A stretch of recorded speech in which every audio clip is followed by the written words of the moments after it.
Follow me down, swallow me down, swallow me down, follow me down, follow me down, swallow me down, swallow me down.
Red Radio Productions South presents Red Sky, Summer Music and Arts Festival, Saturday, July 31st at the District Green, located at 785 Howard Avenue, Biloxi, Mississippi.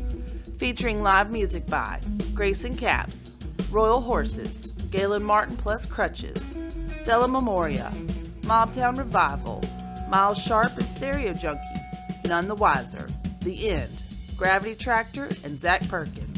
Stand-up comedy by Patty Dwyer. Live painters Greg Noll Art, Robbie Amonette, and Andrew Switzer. Art vendors, street performers, food trucks, and cold beer. $20 tickets can be purchased in advance at Marley's Music or buy them at the gate. Kids 12 and under are free, so bring your picnic blanket and groove on the green with us at Red Sky.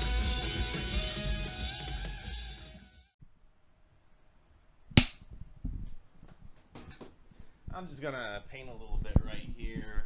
Don't mind me, because we're gonna have Greg Noll at Red Sky Painting Live. What's up, Greg?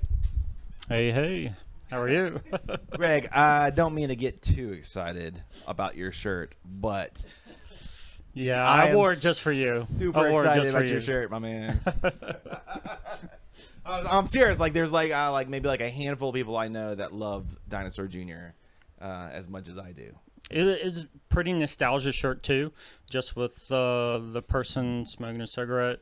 So I haven't had this shirt in a long time, and I had someone very special like send it to me just recently, and like I'm really excited to wear it. Have you got to paint them live at one of their concerts? I have not. Bucket list though, definitely. But you've painted a few bands live. I have. We were just talking about Ministry. Mm-hmm. And Samantha Fish. 311 Revivalists. There it is. Yeah.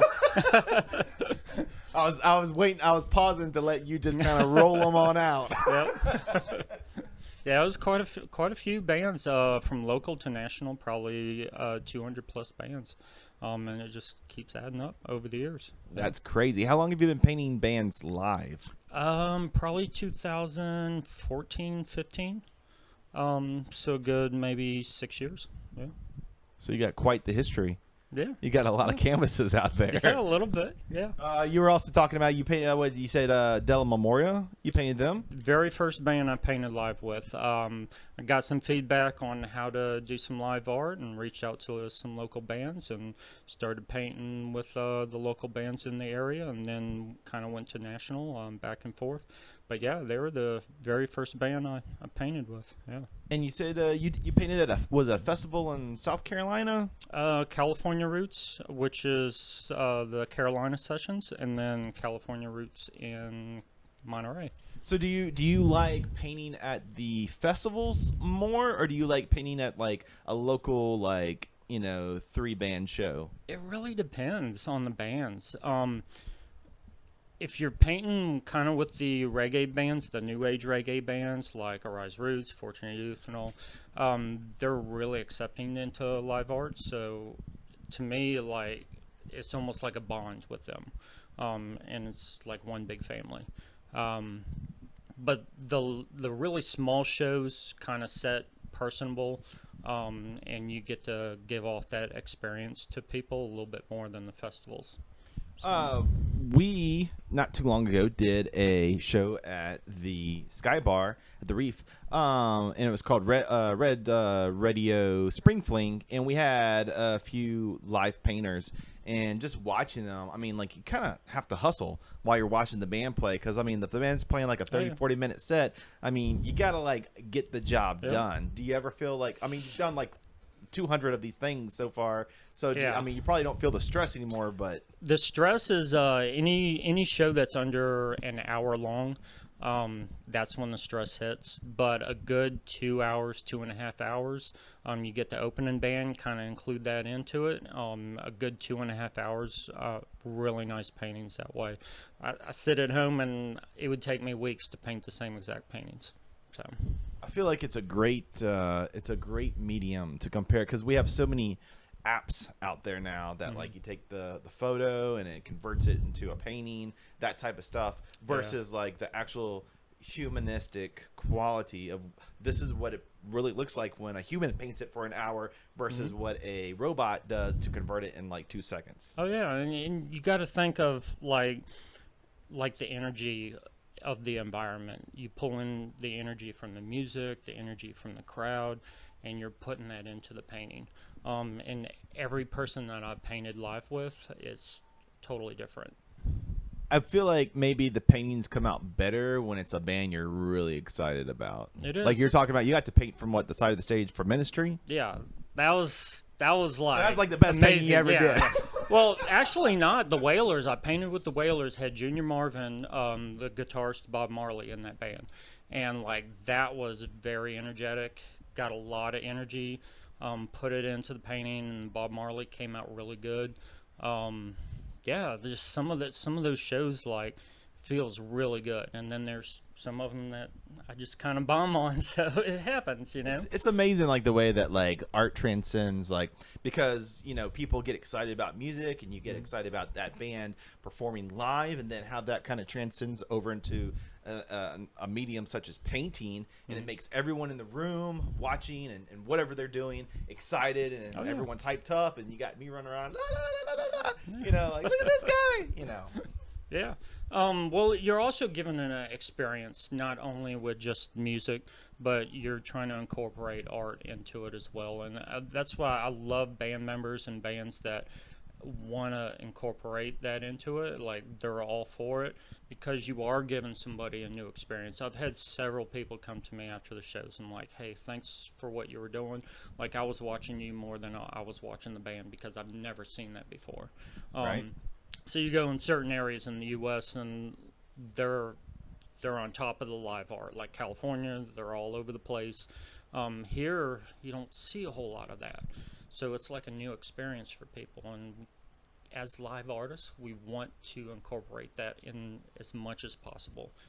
Inspiration-wise, who are some of your artists that inspire you, that you follow or get inspiration from? Like painters or Yes. music? Painters, I guess everybody else that paints live around here too.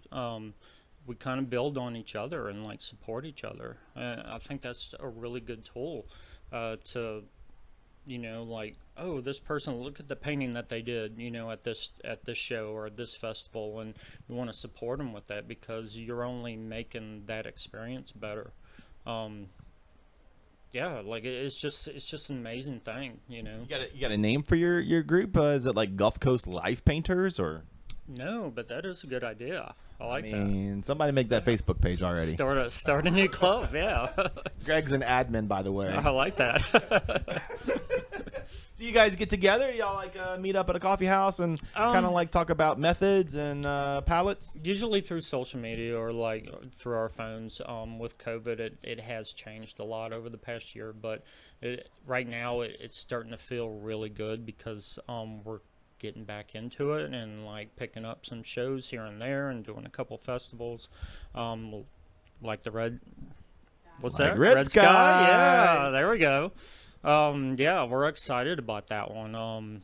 Several of us painting live, and all the bands that are going to be playing. Will you have any paintings that you've done in the past, like available for sale at Red Sky? Oh yeah, I'll definitely have some paintings, prints, some stickers, pens. I do have a lot generated for like the fan base on the Revivalists. I have some T-shirts and stuff like that. So yeah, there's going to be a lot of art there. Yeah. Awesome. Greg, next time Dinosaur Jr.'s in town, I know who to call. I know who's going to go see the concert with me. Might have to do a traveling a little bit. You know what we could do is we could do a Dinosaur Jr. like marathon where we just like hang out and paint and drink wine and like play the records and like we like do paintings on each side Get some of the room. fancy cheese, yeah. We could be themed Dinosaur Jr. inspired paintings. There you go. Greg, thank you so much for for coming it. on Red Radio tonight. Can't wait to see you at Red Sky, everybody. Come out, watch Greg paint live at Red Sky at the end of July.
been a model.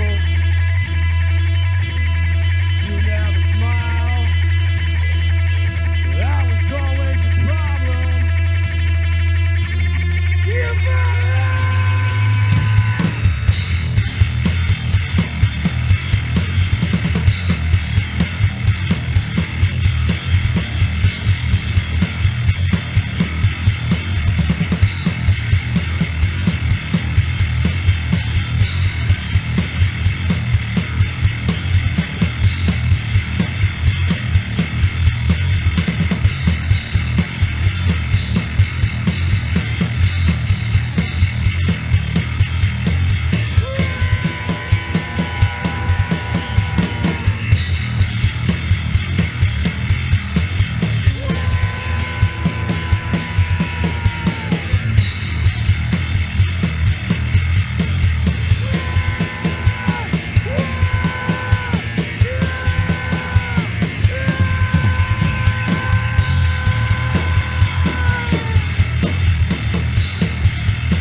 Okay, everybody, listen.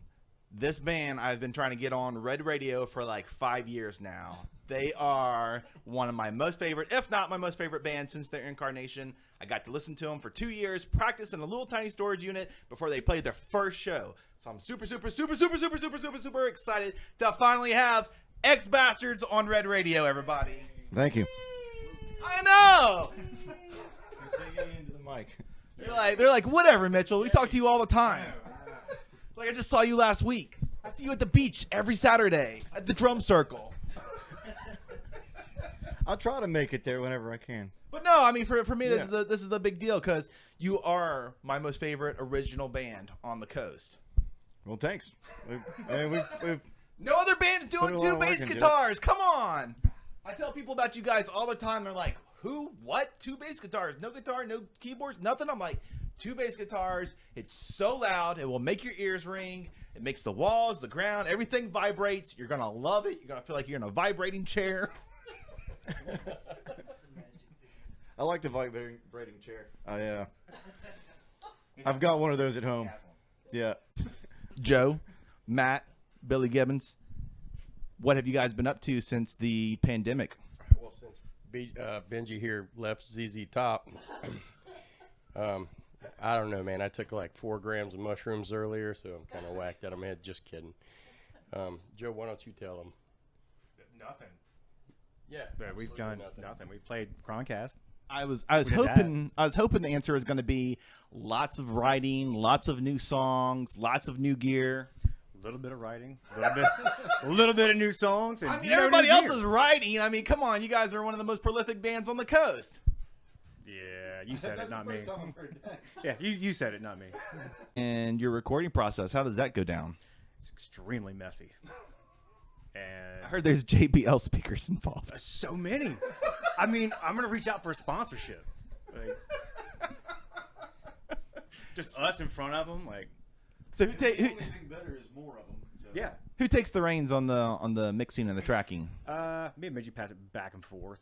As far as tracking, we're all there. So I've recently got to work with Joe a little bit, and he's very, very methodical. Actually, the first couple of times we got together, it was kind of like science experiments where we're like checking out microphones and looking at frequency responses. When you go to start recording a day, is that how it is for X Bastards? Does he make you do science experiments first? Benji's worse than I am. Let's try four. Let's try four micro. Actually, the four microphone experiment was because of me. I wanted to hear. Yeah. He kept saying that the 421 is the best to put on the bass cab, and I was like, nah, I don't know. It's the 320, I think. It ended up being the 4. What's it like? What's it like when you guys start your recording process? Well, we all like to try whatever we got in different places. So we'll probably start out similar to what we did last time, like with a few mics, and see what's lacking, and what, like, if we're going to be starting with the drums first anyway, so see if this tom's not coming out as much or whatever, or the rod's too loud or whatever, try to mix and match that stuff right. Then, so if something's lacking, we put another mic in there if we need to, instead of trying to just move everything to its perfect spot. So there's some experimenting going on, but not so much like let's try this mic, all on the kick drum or whatever. So we got a good idea of what we want, where like the Sennheiser is going to go on the kick drum, for example. Just certain basics that we know that works good, so we're going to start there.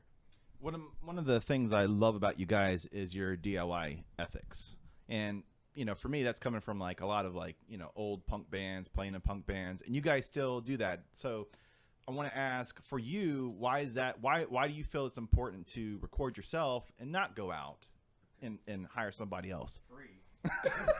Because we're broke. Yeah, it's free. Oh, no. It's free. That's the number. That's the number one. That's not answer. the reason. It's not the funnest process. It's interesting, and I like. No, it's a big from it. headache. Oh, Yeah. Nightmare. Yeah. Each time ideally you learn something from that process and take it on to the next time. So, and we did last time. I'm sure we've got a lot more. But I feel it also and reflects like a lot of like the pride that you take in the work. I mean, you guys. I mean, I wasn't kidding when I said they practiced for 2 years before they played a show, and that was just working out their parts. And I was in a storage unit right down from you guys, so I got to listen to them form and develop their songs early on. So I know you put a lot of thought into it, and I imagine the recording process also is similar to that, where Meticulous. Yes. Yeah, and especially whenever we get down to the mixing and mastering part, that is really where that turned into a headache the most. But maybe this time we'll put a little more on the front end of it when we actually track everything individually. I mean, each part, like track the drums and get as much right from the start, so there's not as much work on the back end mixing and mastering. I hope. Now, Yeah, no kidding. I remember there being a lot of painter's tape and string involved. It was all over the place. So the mastering process, I heard a rumor you might be reaching out to Bob Weston. Yeah. Because as we said, that would probably, look into prices on it, and just since it's going to be a handful of songs anyway, I think.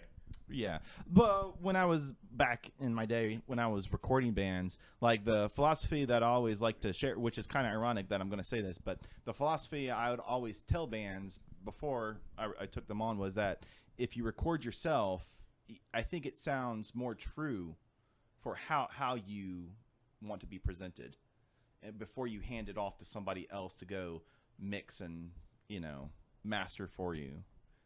So what I'm saying is the way that you do it, I think when you listen to like your EP or even this new EP when it comes out, like it's going to be the truest form of X Bastards. The biggest problem with recording yourself is it's never done. Like you're never happy with it because it's yours and you're listening to it over and over. You need somebody else. You have to have somebody else. That's just you, Joe. No, you have to have somebody else. You have to. Like somebody else to go, stop. It's good. You're like, It's always it's not good. It's not good. Stop. No. It's always good. So you guys are going to work Never on good. It's never the good. critic over here. You guys got the EP and you're working on getting some shows, Mobile. Trying, possibly Mobile, but he's got some people in New Orleans. Something. Get the hell out of here. Yeah. I mean, what else is going on the Gulf Coast? You guys, there's not a lot of, I would say, heavy bands with like punk roots. I think you guys are kind of like maybe like, if not the only one of the last. How you, I don't know.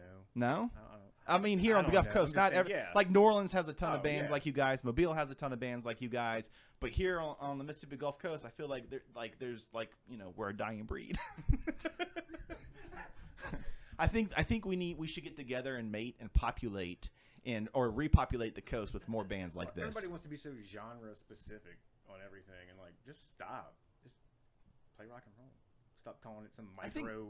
Well, I think they're all doing that, but I mean, I think the coast especially has kind of like been known for, the bands that come out and are popular. That's what all the other bands kind of like follow. Yeah. And then you get like this, you get little one-off subgenres where they kind of like go and do something different, and it's typically the high school kids or the early kids in the early 20s that try to do something different. Yeah. Like really, like, I mean, I can count on one hand like the actual indie rock bands on the coast. Oh yeah. I mean, you'd think there'd be more, but down here it's like non-existent. And so I would like to see. Oh, definitely. I'd like to see you guys inspire other people Yeah. to go and do more stuff like this. So unique. Well, it's nice when shows are like, even like the last Croncast thing, like every band sounded extremely different.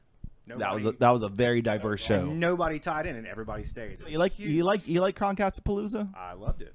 It's fantastic. I'm so glad I booked you.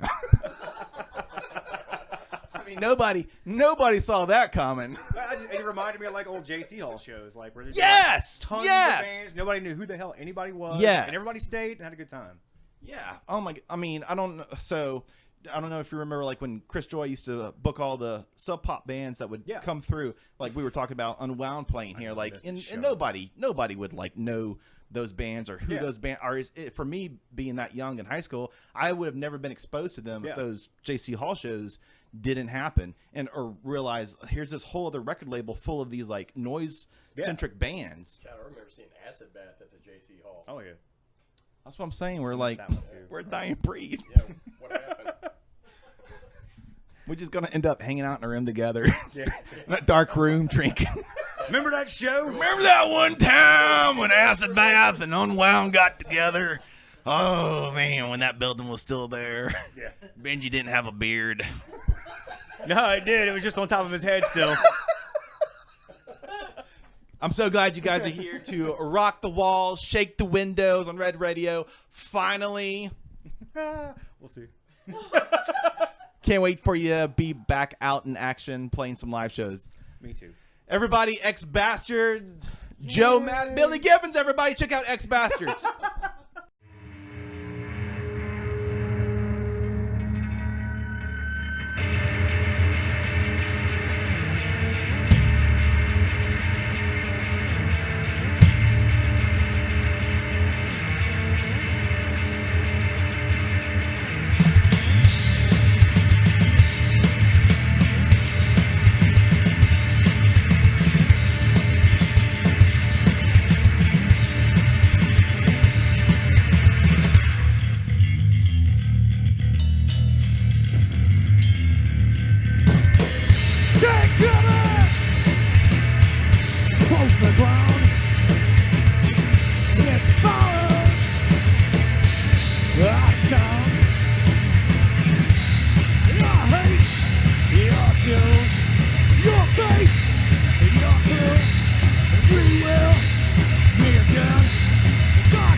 The Juke Joint, The Sound 228, and 228 Entertainment bring you Dirty 30 Fest. The Dirty 30 Fest with Kingdom Collapse. Get ready for the uprise.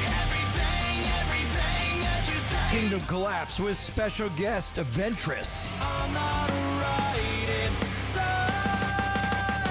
Silent Trust. Into the storm again. I'm drowning in these floods. Ignite the Fire. Won't break, won't stop. Give up, never gonna stop me. Give up, never gonna And Etched in Embers. ashes we rise again. The Dirty 30 Fest happening July 24th, downtown Ocean Springs at the Juke Joint. Get your tickets now at msjukejoint.com. The Dirty 30 Fest. Brought to you by the Juke Joint, The Sound 228, and 228 Entertainment. Hey everybody, I got my favorite radio personality, Kevin from The Sound. What's up? Woo!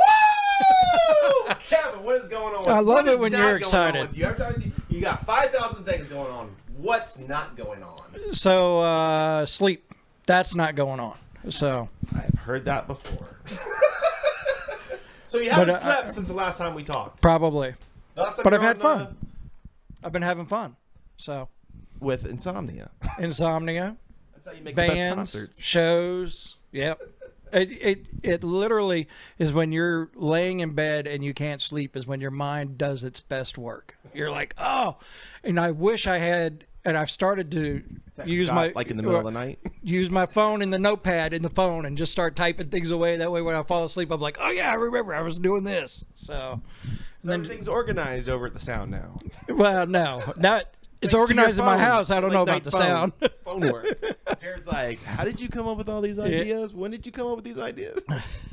Between 2 and 4, buddy. Exactly. The thinking time.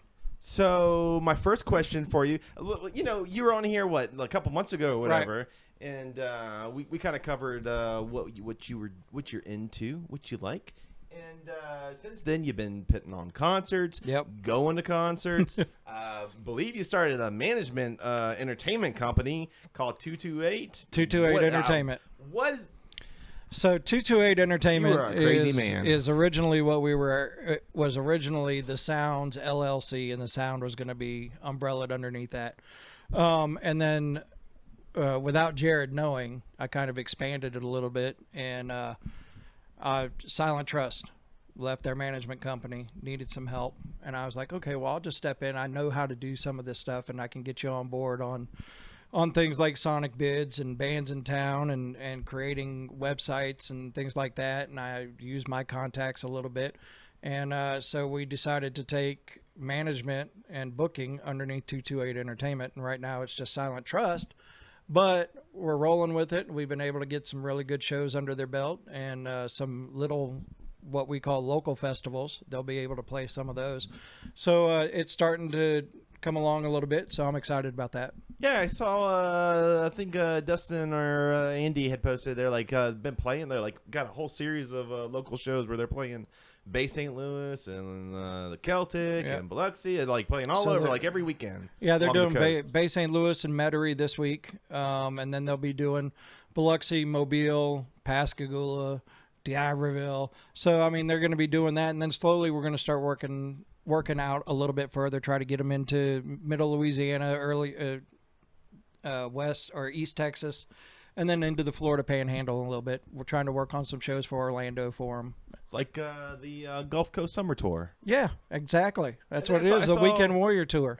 So you guys had a band come into the jam room and play. Yes. So we had Faceless, which is a new band. You're familiar with probably every member in the band. I think the bass player, he used to play in Lunatype. The whole band, well, him and the lead singer were Lunatype. Kevin Gordon is the drummer who was with Jane Doe's Dead and multiple other bands. And unfortunately, I do not remember the guitar player's name. I wish I did right now. But he's played with a bunch of other bands too.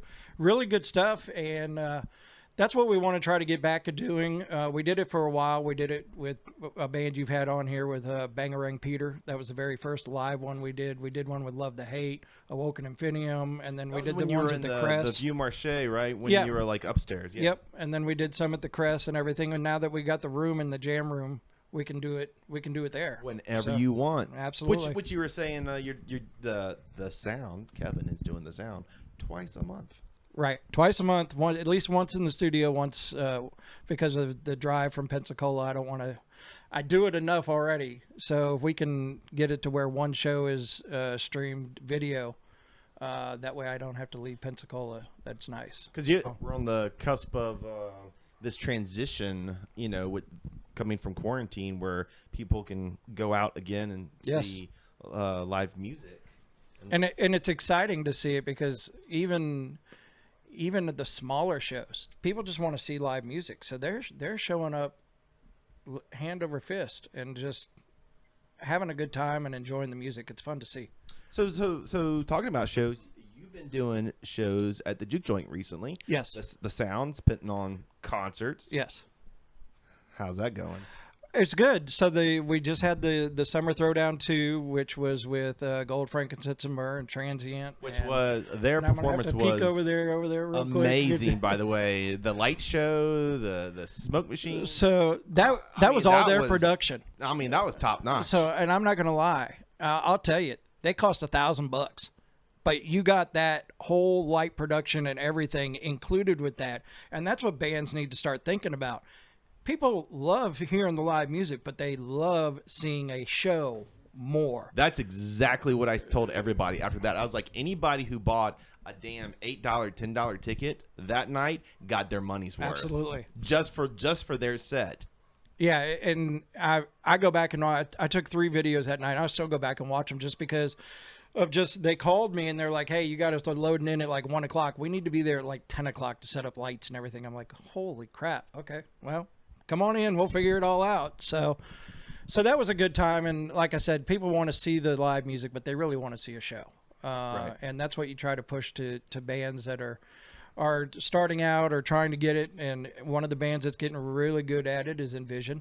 They've added lights. They've added the projector. They're trying to get their live show to that kind of level. And you see other bands starting to do it. But then the bands that were there and saw what they were doing, and then they're like, wow. And I'm like, yeah. And this is what they charged, but this is what you got. Right. So you got your money's worth. The venue got their money's worth because the production, they didn't have to pay for it. They brought it with them.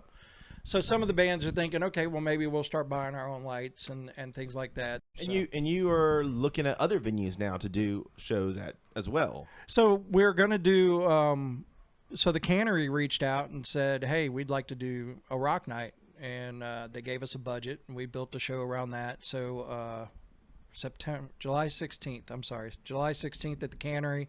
Silent Trust, Awoken Infinium, Pardon the Scars out of Pensacola, Rise the Phoenix out of Mobile. So that show will be happening inside. And then we haven't gotten anything confirmed, but we're working on a band for the Cannery. I really liked Pardon the Scars. Yeah, they're a really good band. For not playing for a year and a half and kind of living off of that one single they had, and now they're getting ready to put another 7 or 8 songs out, so they're really getting ready to hit the ground running. Yeah, we are proud of the local music here on the Mississippi Gulf Coast, but we want other people to see what else is out there. So like our next show, we have a countdown on the radio station called the Dirty 30, which is the top 30 songs of the radio station for the week. So we took some bands that are consistently on the Dirty 30 and bringing them in. Kingdom Collapse just released their new single, and it just got added to Octane this week on Sirius Octane for an independent unsigned band. So they're going to be here, Etched in Embers. I'm trying to draw on a blank right now. Ignite the Fire, Envision, Silent Trust, Ventress out of Baton Rouge. So we'll have 2 local bands. Then you'll have San Antonio, Texas. Etched in Embers is out of Missouri. Ignite the Fire is out of Maryland. So just bringing them in and letting people hear the other styles of music, because you definitely, when you put a band from the Mississippi Gulf Coast but with a band from Maryland, and you hear differences in the different styles of writing. But you put a whole group of Mississippi bands together, you tend to get a lot of the same sound. But here you're going to get a little bit different because everybody's writing a little bit different because of the area they're from. So those are some of the best shows that I went to in my youth when I got to go see touring like punk bands. Yep. And then we'd have like the local punk bands. So we do like 2 local punk bands and then have 2 touring bands. And you know, those shows were always fantastic when you and it's a networking thing. So you get to these bands from here. We'll get to meet these bands like Kingdom Collapse getting ready to go out on a big tour. Etched in Embers is working on some stuff, so they get to reach out and say, hey, maybe we can, when we're up that way, we can open for you and we can build some shows up to that, and just the opposite, let them come to us and they can build a show on the way here. So like Kingdom Collapse is going to play with Saliva the night before they play here, so they're just building, and then they're going to build a tour on the way back so they can get paid. And your reputation for being one of the best and most hospitable hosts of a live concert. You got that job, you got that work cut out for you coming up, Red Sky, is that right? Yes, and I was, Mandy reached out to me and said, would you be interested in hosting it? We'll pay you. I'm like, I don't need to be paid. I will gladly come out. You're not worried about gas. He's not worried about gas at all. I will gladly come out because, that's going to be a networking type thing for me as well. Because if you notice the bands that are playing Red Sky, that's not bands that we usually deal with on the sound. That's what I was going to say. But all genres of music I'm into. So I want to see these bands. I want to hear these bands. I want to meet them. I want to pick their brain a little bit. Getting to see Mandy's favorite playlist of all time played live. And that's a lot of times when I build a show. I'm like, all right, who do I want? And then I'm like, okay, this is what I want. It better do well. I hope it does well. Yeah. So I'm excited to be hosting Red Sky. So. Yeah, because I was going to say, I remember, and the bathrooms are going to be fantabulous. Fantastic. Because I remember before the pandemic, we talked about this last time you were on the show about when you guys were doing the concerts at the community center in downtown Biloxi, and now you're starting to kind of get back. And when you're on, you were talking about trying to find a venue and a place and trying to maybe do them at the Jam Room. But now with things kind of opening up, people got vaccines and they can attend, and you're getting your feet wet again. You're doing the concerts at the Juke Joint and other places in the Cannery. It's like you're getting back into that rhythm. And it's fun because at some point it's nice to not have to do all the legwork, because it was all right, find the bands, find the venue. I got lucky enough, and the couple of the venues reached out to me and said, hey, can you put a show together? Yeah, give me your budget, we'll do it. And so it's been fun to at least not have to, for some of the venues to step up and say, hey, we like what you're doing, we appreciate it, let's see what we can do. Right. So like the Cannery's never done metal, but they had Awoken Infinium play their Battle of the Bands, and apparently came in a very, very, very close second.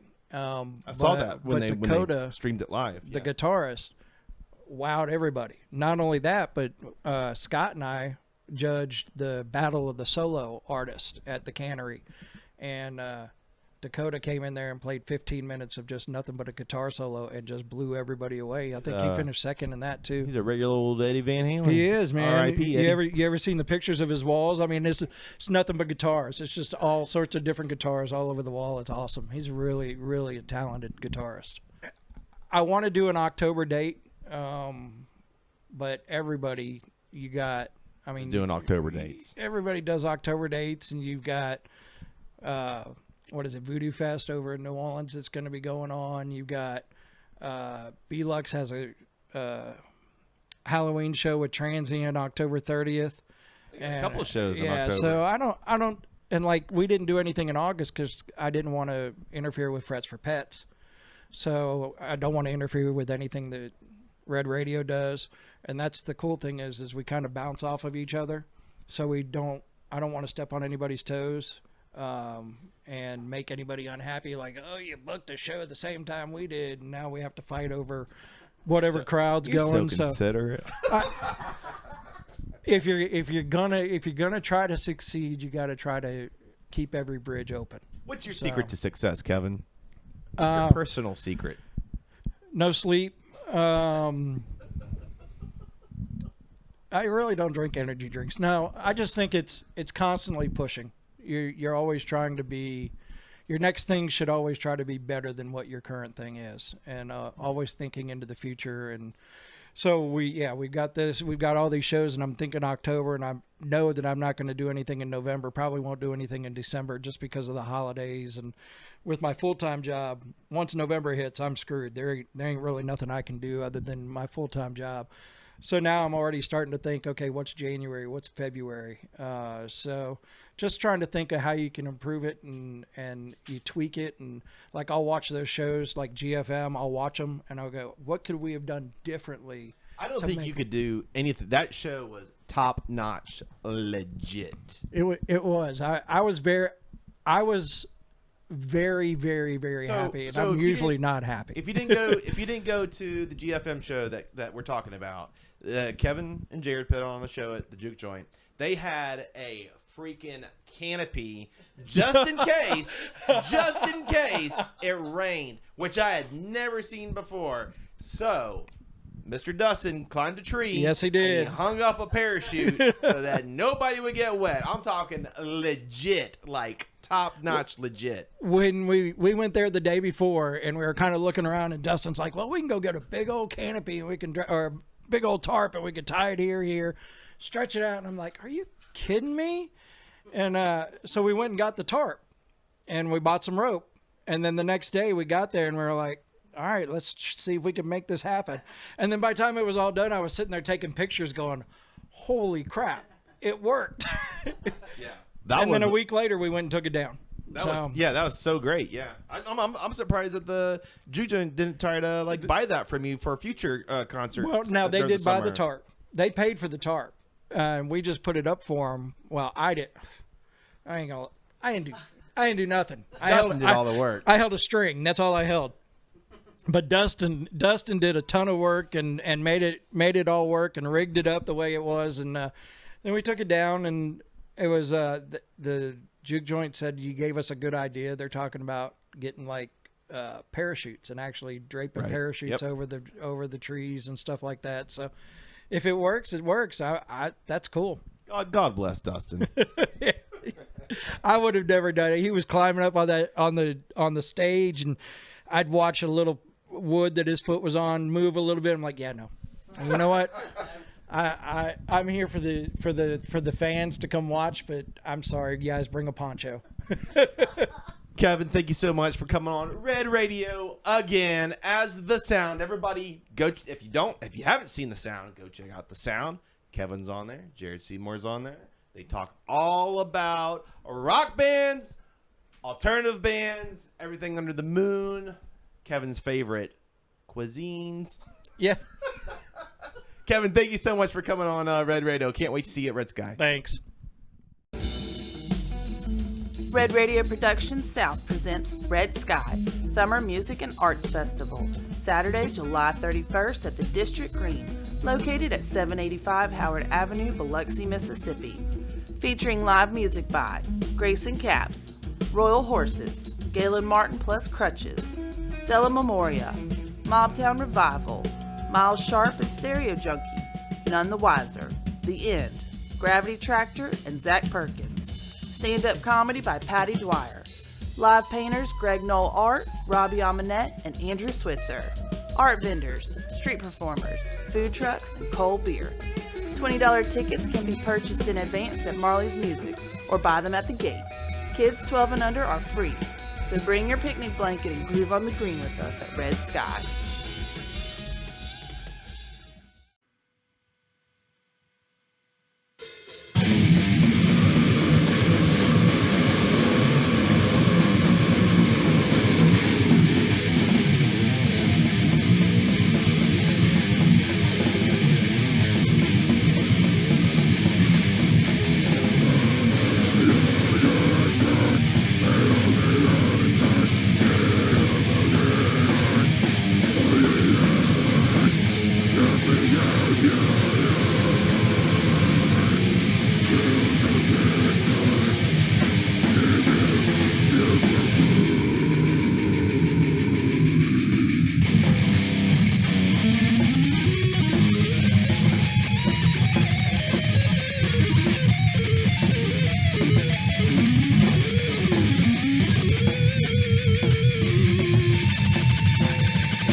Fuck you.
Torment from Gulfport, Mississippi. If you guys want to introduce yourselves real quick before we get into the question. Charlie Hart, guitar.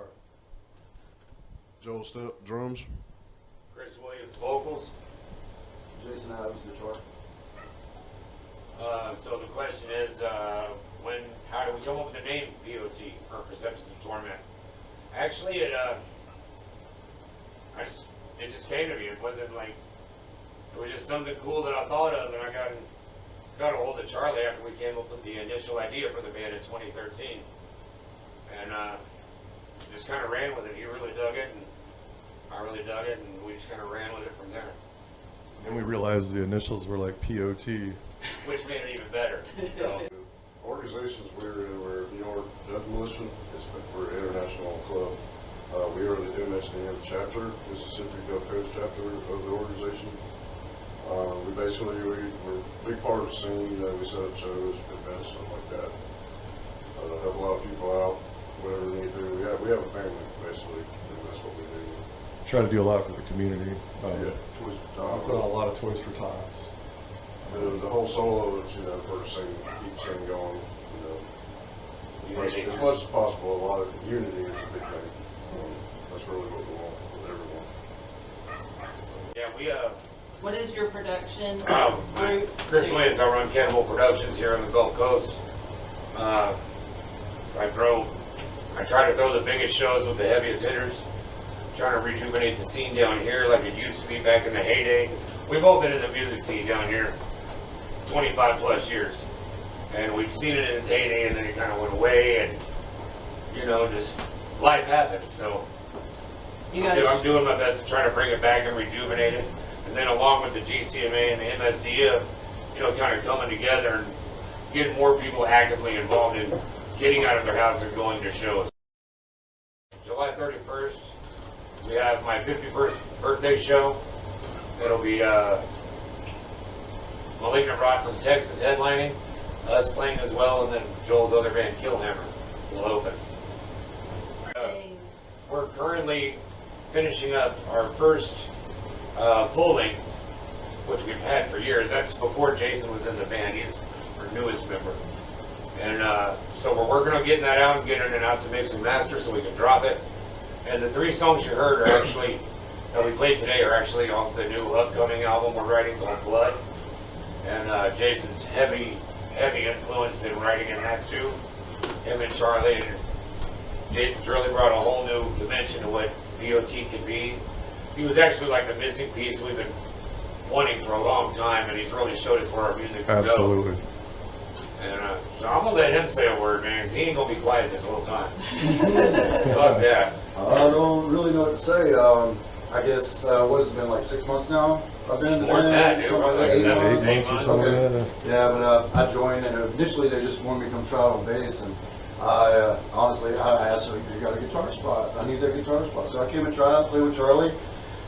Actually got the second song we played, Blood, down, and fell in love. I love these guys. It's amazing to write music with them, and I'm really proud of the new stuff we have. Liquefied and Pigs and Pliers are the additions that I've added so far to our lineup, and it's amazing. Those have heavy Jason in them.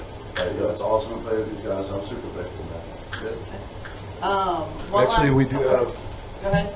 We do have a CD we put out about 5 years ago. Oh yeah, the one from 2014. Yeah, it's our EP. It's our EP with 4 songs, and actually Severed Records actually just re-released it. So if you want a copy, it's go to. Can people buy your album from you at? Yeah, they can get it from us, or from the shows, or like you said, they can order from Severed Records, and we're pretty much all over YouTube. All the songs from that album are they're all over YouTube, plus a lot of our live performances and stuff. Charlie, I think, just put up the Bandcamp merch page. I think we have that too. That's true. That's true. Or CDs, stuff like that. So I mean, if you're interested in any of our work or any of our prints, like he's wearing stuff like that, we have a new orange logo one that just came out too, for $10 I think it in for piece. Yeah. So we got flags, these shirts. We have some more coming, some long sleeve designs and stuff. So trying to stay active and keep things coming. Okay. Last question. Why do metal bands have logos that you can't read? I knew it was coming. Well, let me put it this way. This is You have to answer the question in your answer. Well, The reason why, well, it's not really a lot of metal bands. It's mostly in death metal and, you know, in the underground and extreme scene where you really get the exotic logos and the really crazy stuff. But I'm gonna put it like this: if you can read the logo, you love the band. Okay. And there's letters in there. It just looks like a pile of branches. It means something. Good, perfect. It means something. It means something. There's a reason it looks like thorns. Hey, Red Radio Productions, thank you guys. Yeah, thank you guys Y'all for kick having us fucking out. ass, man. This has been awesome. We go together Love like you guys. Fuck you. We'll see you later. Yes. All right, Red Radio Productions, man. We're going to do one more for y'all. This is our newest one. It's called Pigs and Pliers.